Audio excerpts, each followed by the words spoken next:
आकाशवाणी मुंबई. मी मनोज अणावकर. मी अमिता बडे. प्रादेशिक बातम्या देत आहोत. ठळक बातम्या. प्रधानमंत्री नरेंद्र मोदी यांचं उद्या नौदल कल्पकता आणि स्वदेशी संघटनेतर्फे स्वावलंबन या विषयावर संबोधन. देशात कोरोना प्रतिबंधक लसीकरण मोहिमेचा 200 कोटी मात्रांचा टप्पा पार. राज्यात काही ठिकाणी पावसाची संततधार सुरू असून जनजीवन विस्कळीत. अमरावतीचे प्रयोगशील शेतकरी रवींद्र मेटकर जगजीवनराम अभिनव किसान राष्ट्रीय पुरस्कारानं सन्मानित. आणि भारताच्या PV सिंधूनं सिंगापूर खुल्या बॅडमिंटन स्पर्धेत महिला एकेरीचं विजेतेपद पटकावून इतिहास रचला. NIIO अर्थात नौदल कल्पकता आणि स्वदेशी संघटनेतर्फे स्वावलंबन या विषयावरच्या चर्चासत्राला प्रधानमंत्री नरेंद्र मोदी उद्या संबोधित करणार आहेत. हा कार्यक्रम नवी दिल्लीतल्या डॉ. आंबेडकर आंतरराष्ट्रीय केंद्रामध्ये आयोजित केला आहे. आत्मनिर्भर भारताचा प्रमुख पाया असलेल्या संरक्षण क्षेत्रात स्वयंपूर्णता येत असून याला अधिक चालना देण्याकरता स्प्रिंट आव्हानं या विषयावरच्या प्रकल्पाचं उद्घाटन प्रधानमंत्र्यांच्या हस्ते या कार्यक्रमात होणार आहे. नौदलाकरता स्वदेशी तंत्रज्ञान विकसित करायला यामुळे अधिक गती मिळेल. आझादी का अमृत महोत्सव या मोहिमेचा हा एक भाग असून NIIO आणि DIO अर्थात संरक्षण कल्पकता संघटना यांनी संयुक्तपणे 75 नवी तंत्रज्ञानं आणि उत्पादनं विकसित करायचा प्रकल्प हाती घेतला आहे. उद्योग क्षेत्र, शिक्षण क्षेत्र, सेवा क्षेत्र आणि सरकारी क्षेत्राला संयुक्तपणे संरक्षण क्षेत्राकरता स्वदेशी तंत्रज्ञान विकसित करण्यासाठी एकच मंच उपलब्ध करून देणं हा या 2 दिवसांच्या चर्चासत्राचा उद्देश आहे. केंद्र शासनानं अन्नधान्य आणि खाद्यान्न वस्तूंवर उद्यापासून GST आकारण्याच्या घेतलेल्या निर्णयाला जळगाव जिल्ह्यातल्या धान्य व्यापाऱ्यांनी तीव्र विरोध केला आहे. केंद्राच्या या निर्णयाविरोधात जळगाव शहरातील धान्याची मध्यवर्ती बाजारपेठ असलेला दाणा बाजार काल व्यापाऱ्यांनी बंद ठेवला. यामुळे जळगावबरोबरच इतर जिल्ह्यांमधल्या धान्याच्या खरेदी विक्रीवरही मोठा परिणाम झाल्याचं दिसून आलं. केंद्राच्या या निर्णयाचा राज्यभरातल्या व्यापाऱ्यांनी विरोध केला असून धान्य आणि खाद्यान्नाचा GSTत समावेश करू नये अशी मागणी केली आहे. 2017 साली GST प्रस्तावित करताना अन्नधान्यासह इतर खाद्यान्न वस्तूंना GSTच्या कक्षातून बाहेर ठेवलं जाईल असं सांगितलं होतं. या वस्तू व्हॅटमधूनही वगळल्या होत्या. मात्र आता GST लागू केला जात आहे. ब्रिटिशांनी मिठावर कर आकारल्यानंतर भारतातून ब्रिटिशांची राजवट संपण्याची सुरुवात झाली होती. आता भारतीय जनता पक्षाच्या सरकारनं अन्नधान्यावर वस्तू आणि सेवा कर GST आकारल्यामुळे त्याच इतिहासाची पुनरावृत्ती होणार असल्याची टीका राष्ट्रवादी काँग्रेसचे प्रदेशाध्यक्ष आणि माजी जलसंपदा मंत्री जयंत पाटील यांनी केली आहे. अन्नधान्यावर GST लावल्यानं नागरिकांच्या पोटावर देखील पाय मारण्याचा मोदी सरकारचा प्रयत्न असल्याचं पाटील यांनी ट्विट संदेशामध्ये म्हटलं आहे. केंद्र सरकारकडून कांद्याची निर्यात सुरू झाली असली तरी बांगलादेशानं कांद्याच्या आयातीवर बंदी घातली आहे. मात्र यावर्षी भारतात कांद्याचं उत्पादन मुबलक प्रमाणात झालं आहे. या पार्श्वभूमीवर कांद्याच्या निर्यातीविषयी बांगलादेशाबरोबर बोलणी करावी अशी विनंती केंद्रीय आरोग्य राज्यमंत्री डॉ. भारती पवार यांनी केंद्रीय वाणिज्य आणि उद्योग मंत्री पियुष गोयल यांची भेट घेऊन त्यांना केली आहे. कांद्याच्या उत्पादनात भारताचा जगात दुसरा क्रमांक लागतो. नाशिक जिल्ह्यासह संपूर्ण महाराष्ट्राचा कांदे उत्पादनात देशात 30% इतका वाटा आहे. कोविड प्रतिबंधक लसीकरण मोहिमेत देशात आतापर्यंत लाभार्थ्यांना दिलेल्या मात्रांची एकूण संख्या 200,16,00,000च्या वर गेली आहे. त्यात 1,77,000पेक्षा जास्त नागरिकांना 2 तर 5,50,00,000पेक्षा जास्त लाभार्थ्यांना वर्धक मात्रा मिळाली आहे. 15 ते 18 वर्ष वयोगटातल्या लाभार्थ्यांना 11,09,00,000पेक्षा जास्त तर 12 ते 14 या वयोगटातल्या लाभार्थ्यांना 6,41,40,00,000पेक्षा जास्त मात्रा मिळाल्या आहेत. राज्यात आतापर्यंत लाभार्थ्यांना दिलेल्या मात्रांची एकूण संख्या 17,05,00,000च्या वर गेली आहे. त्यात 7,52,00,000पेक्षा जास्त नागरिकांना 2 मात्रा तर 42,97,000पेक्षा जास्त लाभार्थ्यांना वर्धक मात्राही मिळाली आहे. 15 ते 18 वर्ष वयोगटातल्या लाभार्थ्यांना 69,05,000पेक्षा जास्त तर 12 ते 14 या वयोगटातल्या लाभार्थ्यांना 39,85,000पेक्षा जास्त मात्रा मिळाल्या आहेत. हवामानात झालेल्या सुधारणेनंतर आज सकाळपासून पुन्हा एकदा पहलगाम आणि बालतल इथून अमरनाथ यात्रेला प्रारंभ झाला. 8,605 यात्रेकरूंची नवी तुकडी आज सकाळी बालतलवरून तर 872 यात्रेकरूंची तुकडी पहलगाम इथल्या नुनावान इथून रवाना झाली. याबरोबरच 5,284 यात्रेकरूंची 18वी तुकडी जम्मूतल्या भगवती इथून आज पहाटे रवाना झाली.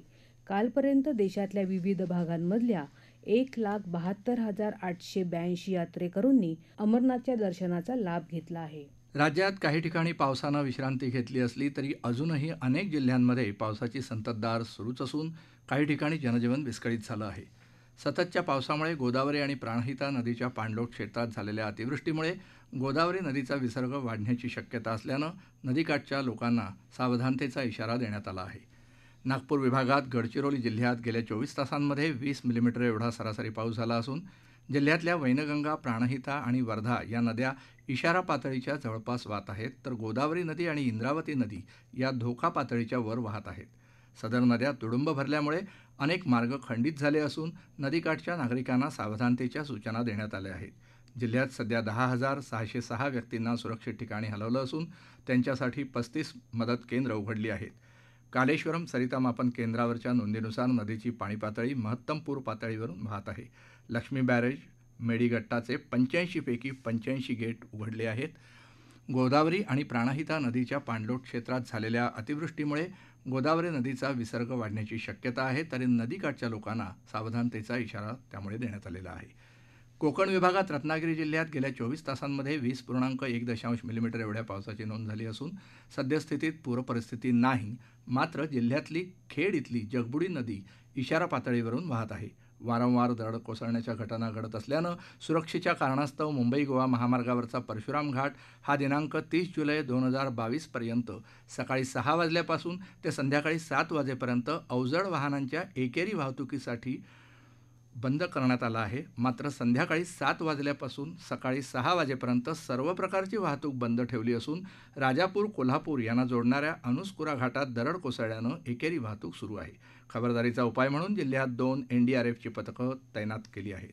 राज्यात 73 तात्पुरती निवारा केंद्र तयार करण्यात आली असून आतापर्यंत 11,836 नागरिकांना सुरक्षित स्थळी हलवण्यात आलं आहे.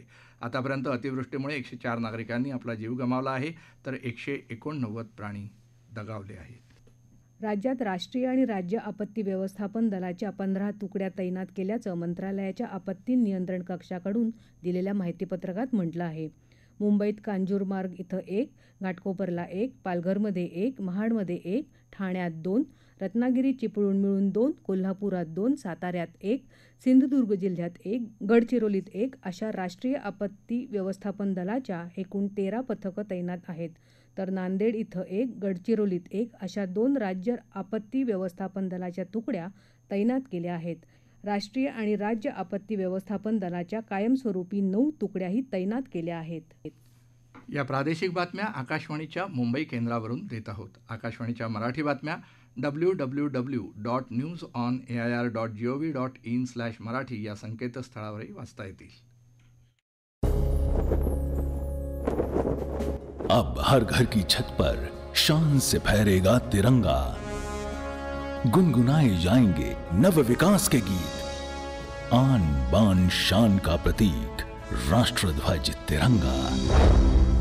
आइए आजादी के अमृत महोत्सव के पावन अवसर पर इस स्वाधीनता दिवस हर घर फहराते हैं तिरंगा और लेते हैं भव्य और सशक्त भारत के निर्माण का संकल्प। आइए हर घर फहराएं तिरंगा।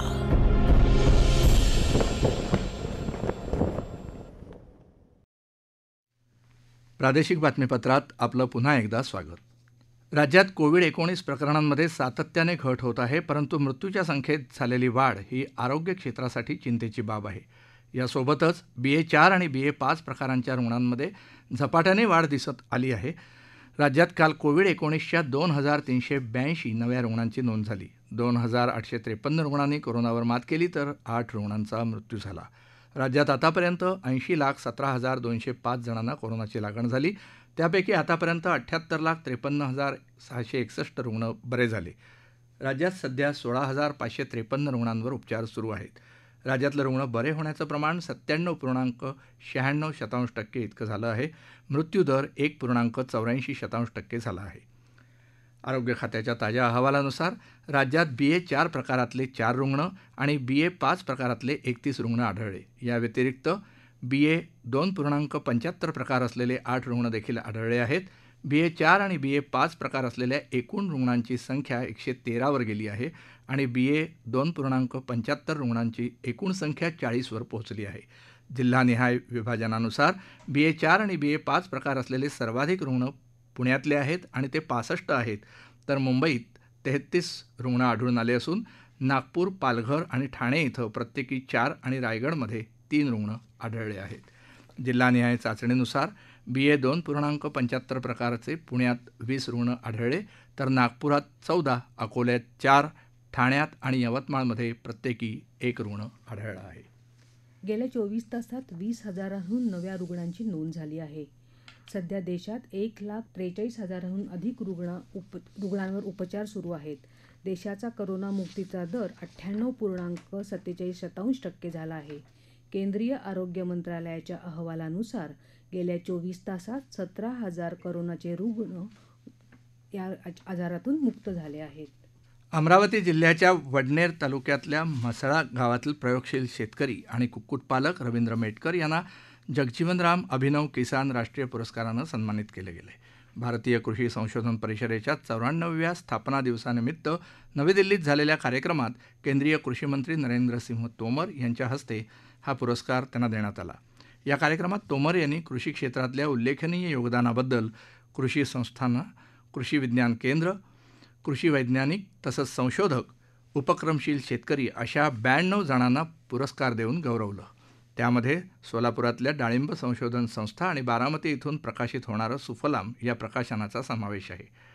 या कार्यक्रमाला कृषी राज्यमंत्री कैलास चौधरी यांच्यासह मत्स्योत्पादन, पशुपालन आणि दुग्धविकास मंत्री पुरुषोत्तम रुपाला, राज्यसभेचे खासदार अनिल बोंडे उपस्थित होते.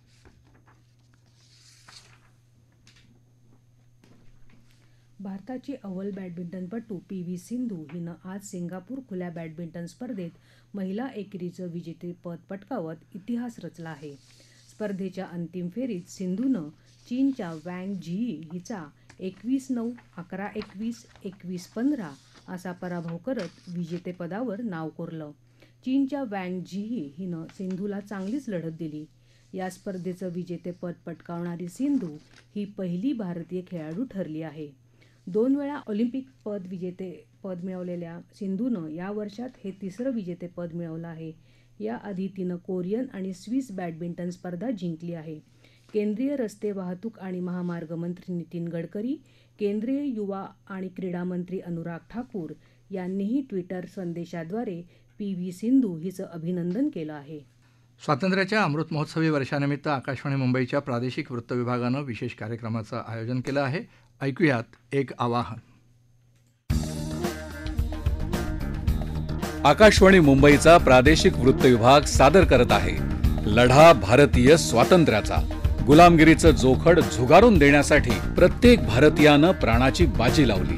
विविध जिल्ह्यातल्या त्या लढ्याची गाथा उलगडून दाखवणारा कार्यक्रम दर सोमवारी संध्याकाळी 7:15 वाजता अस्मिता वाहिनीवर जरूर ऐका. विशेष कार्यक्रम लढा भारतीय स्वातंत्र्याचा.